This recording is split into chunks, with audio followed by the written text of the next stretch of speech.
Sa latest vlog ni Madam Yula ay bumili siya ng tsinelas at polvo sa tindahan ni Sir Paul. Biro naman ni Madam Yula na soft opening pa ito sa tindahan dahil sa Sabado pa ang hard opening at natawa na lang si Sir Paul. Pinakita naman niya si Tito Herns na nagbubukas ng bagong electric fan.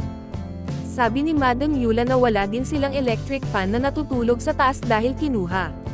Nilaybot at pinakita naman niya ang mga bagay na pwedeng mabibili sa tindahan ni Sir Paul.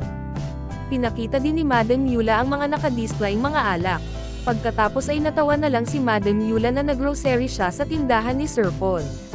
Pagdating ng hapon, makikita natin si Madam Yula na nagtatali ng mga balan at nagbiro na paghahanda ito sa birthday ni Pugong Biyahero Merchandise. Habang patuloy sa pagtatali ng balan si Madam Yula at Ma'am Nida, si Sir Paul naman ay giina-guide ang mga nag-deliver ng ibang stocks kung saan banda ito ilalagay. Kinaumagahan ay ang araw ng blessing sa tindahan ni Sir Paul kaya maaga din pumunta dito si Madam Yula. Kasama ni Madam Yula si Sir Paul at pinakita niya itong nagbubukas sa tindahan. Pagkabukas ay inayos at nilagay naman agad nilang dalawa ang hinandang nakadesign na balan. Pinakita naman agad ni Madam Yula ang finished product ng kanilang magandang dekorasyon.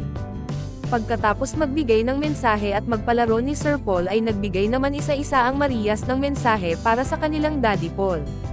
Sabi ni Mylene na congratulations sa kanyang Daddy Paul, masaya siya para dito at sa pagkakaroon ng tindahan. Sabi naman ni Russell na congratulations kay Daddy Paul, masaya sila para dito dahil may malaki na itong tindahan. Sunod na tinanong ni Madam Yula ay si Nanita kung ano ang mensahe nito para kay Daddy Paul. Sumagot naman si Nanita na hindi niya mabigkas, kaya tinuruan na lang siya ni Madam Yula. Inayos naman ni Madam Yula ang buhok ni Nanita habang sinubukan nitong ibigkas ang, "Congrats Daddy Paul." Tinanong ulit ni Madam Yula si Nanita at Russell kung masaya ba sila para sa kanilang Daddy Paul. Sumagot naman silang dalawa na oo at biniro pa ni Madam Yula si Russell na umiyak ito. Inaya sila ni Madam Yula na kumain na. Sumagot naman si Russell na tapos na sila. Kasama ni Madam Yula ang Marias. Ayon pa kay Madam Yula na bonding muna sila ng kanyang mga junakis. Nabanggit niya na busog na ang mga ito. Natawa naman si Mylene at sinabing busog na sila kasi binalatan nila yung baboy. Natawa na lang ng sobra si Madam Yula sa ginawa ng mga Marias. Tinanong niya si Russell kung totoo bang binalatan nila yung lechon. Agad naman sumagot si Russell na opo. Napahalakhak na lang malakas si Madam Yula.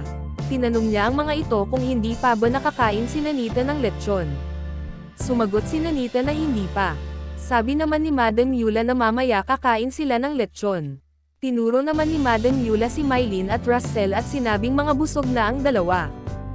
Pinakita sila ni Madam Yula at sinabing ang Tres Marias plus 1, kaya napatanoong si Madam kung ano na ang tawag ngayon na 4 na sila. Sumagot naman si Mylene na 4 Marias at natawa na lang si Madam Yula. Umisip at nagsuggest naman si Madam Yula kung ano ang pwedeng ipapangalan sa grupo nila.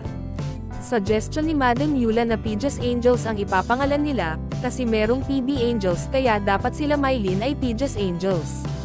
Dagdag ni Madam Yula na ang PJ ay stand for pangalan ni Sir Paul na Paul Joseph, Paul Joseph's Angels. Napahanga at sumangayon naman si Mylene sa naisip na idea ni Madam Yula.